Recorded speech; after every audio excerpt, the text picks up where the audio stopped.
What's up, my YouTube family? Sergeant Greybeard back with another Division 2 video. Today is Friday, June 25th, and as always, I hope this message finds you healthy and safe. So over the last few weeks, I've been getting some messages asking me to put together a build based around either the Mantis or the Nemesis exotic sniper rifle. Now, I put up a survey the other day asking you which one you wanted to see today, and the Mantis won with about 65% of the vote. Now, if you happen to be new here, first of all, welcome. Secondly, feel free to hit that subscribe button. We would love for you to be a part of our gaming family. And if you enjoyed this or found it helpful at all, take a quick second and hit that like button. It really does help us out. So as we start today's build video off, there happen to be a few things I want to mention really quick. First of all, always remember these build videos are just a template. It's to give you an idea of something you can use, and obviously the most important thing is always making a build your own.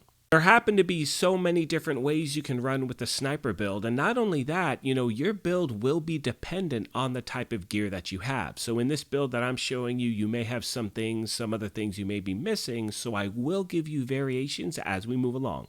Now, in regards to the footage you're looking at now, the reason I'm at the shooting gallery is, to be honest with you, I am absolutely awful with a marksman rifle right now in the game. I haven't used it in a while. However, I wanted to give you an idea of the type of damage this weapon can do when your aim is on point. Now, at the end of the video, I will be showing you some gameplay footage as well, but like I said, I wanted to start at the range. And one recommendation I'd really like to pass along is, if you're like me, you haven't used a marksman rifle in a while, definitely get some practice time in.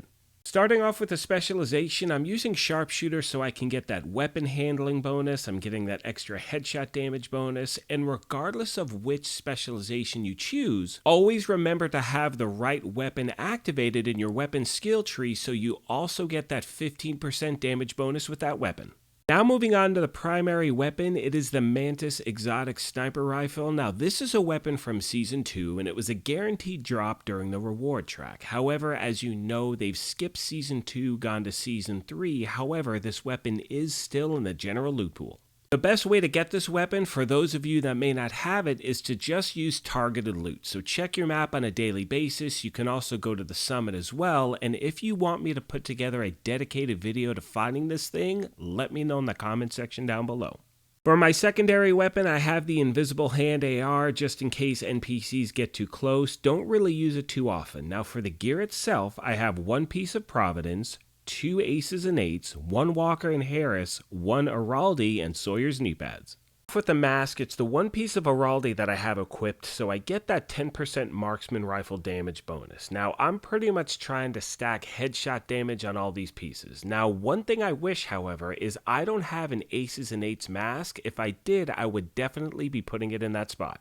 And I'll actually go over a few more details at the end of the video. However, moving on to the chest piece, it's the named Walker and Harris Chain Killer. This thing is an absolute monster because of its talent, Perfect Headhunter. You can see with that talent, after killing an enemy with a headshot, your next weapon hit within 30 seconds deals an additional 150% of that killing blow's damage. And if we go back to the shooting range, once I took out that first target, that's when Perfect Headhunter kicked in. So if you noticed after that, I was one-tapping those named elite heroic bosses with no problem whatsoever. And if you don't have that body armor, that's fine. I mean, you can use another piece of Araldi there. You can reroll the talent Headhunter onto that. So again, my friends, take your time and find a talent that really suits your game style. Onto the holster, it's the one of 2 pieces of Aces and Eights that we have equipped, so we get that 15% marksman rifle damage bonus. Now, as I mentioned a moment ago, I would much rather have an Aces and Eights mask as well, because if I did, I would change my body armor to Araldi holding, so I do get that 10% marksman rifle damage, and with adding a third piece of Aces and Eights, it also, as you can see, gives me a 30% headshot damage bonus as well. And for those of you wondering why I don't just do a full Aces and Eights build, for me, I happen to like being able to choose the talents on your chest piece and backpack. But again, my friends, it's totally up to you. Try different variations and find the one that's best for you. Next, we have Sawyer's knee pads. I absolutely love these things. They are incredibly powerful. That is because of the talent Stand Your Ground, where you cannot be staggered by explosions. And it also increases your total weapon damage by 3% each second you are not moving, stacks up to 10 times until you start moving. Next, we have our second piece of aces and eights for this build. Once again, I'm stacking headshot damage. And finally, my friends, moving on to the backpack, it is the one piece of Providence, so we also get a 15% headshot damage bonus. Now, this happens to be the named version of the bag. This is the gift, which gives you perfect vigilance. However, again, if you do not have it, any Providence bag will do, and ideally you can reroll the talent vigilance onto it, which really puts out a ton of damage. Now, in regards to the skills themselves, I'm using the assault turret and the assault drone because with using the Mantis, you want to have the NPCs distracted. And of course, you could use the decoy skill. However, for my personal gameplay, I like using these two because it not only distracts the NPCs, but it also puts out damage as well. And as I start to wrap this video up, I want to once again remind you, really take your time when designing a build.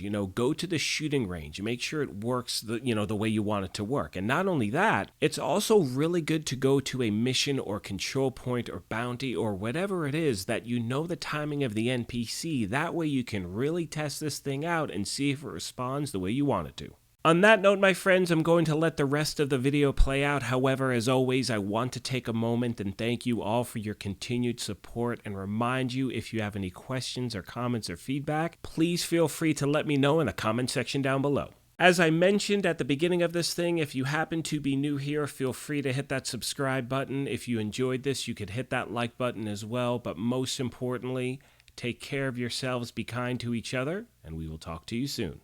Thanks again, everyone.